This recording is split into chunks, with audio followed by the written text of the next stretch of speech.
and Quicksilver Messenger Service.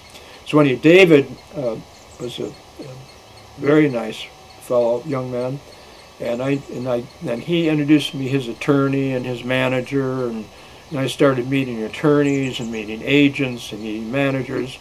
And then all of a sudden he said, well, why don't you come over, there's a rehearsal for the Grateful Dead, and they're going to play The Matrix, and I want you to meet some of the people with the Grateful Dead. And so all of a sudden I'm meeting everybody.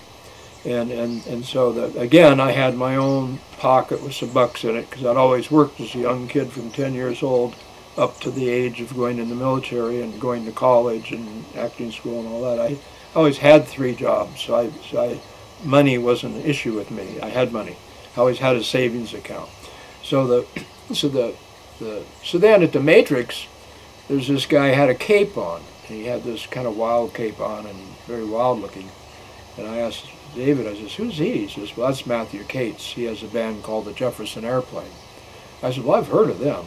He says, yeah, well, they got that song White Rabbit, and Marty Ballin and Gracie Slick. And I says, are they going to be here? He says, yeah, they're sitting right over there. He says, well, can you introduce me to him? I says, I want to meet this Matthew Cates. And he said, yeah, I'll introduce you to him.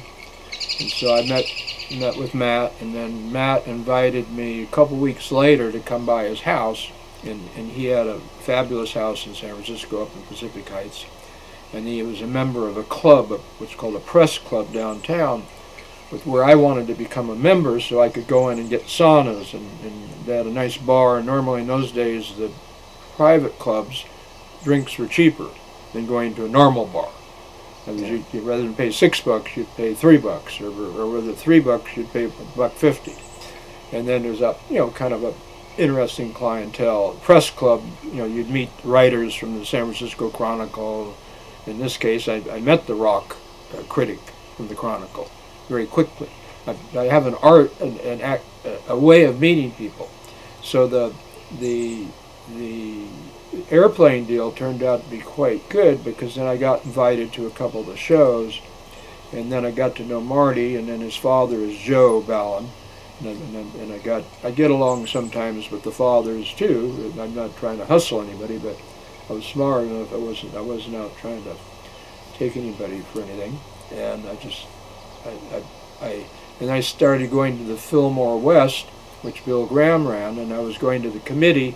The committee was up in North Beach, and Bill Graham was part of the committee. That's where he learned. That was a comedy world, and then there was another fellow up there that will come to me that was quite a fellow that Bill represented, and then Bill went and started the Fillmore West. So I went to the first show of the Cream there when the Cream arrived day 1 from England. First show of Carlos Santana. These shows were normally on a Sunday for the first-time bands, and they normally, I'd get there like, late in the afternoon on Sunday, and I would be there kind of for the early part of the show, and then sometimes I'd have to deadhead back to the base, which was about a 3-hour drive from San Francisco back to Monterey. And then the times that I could squeeze in the extra day, then I would stay overnight, and I'd stay for the whole night's set. But Bill kind of liked me a little bit because I was friendly, and I remember I used to give him a little extra money for my ticket. And so he said, well, why don't you come in for the sound check since you have to go back to the base, because I explained my situation to him. So that's why I'd able to get in the building a little early, and then I could see a guy like Eric Clapton show up with his long snakeskin boots up to here, and sexy fucker, thin, skinny, had his shit together. Then obviously the Cream turned out to be a rather interesting band, and still are.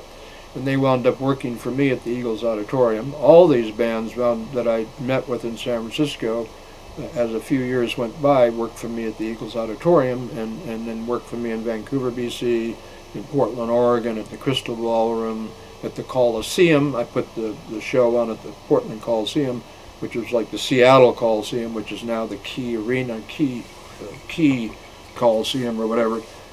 The arena, I did shows at the Seattle Arena also, but that was 6,000. But the Coliseums, that's where I did Jimi Hendrix, they were more like 12,000.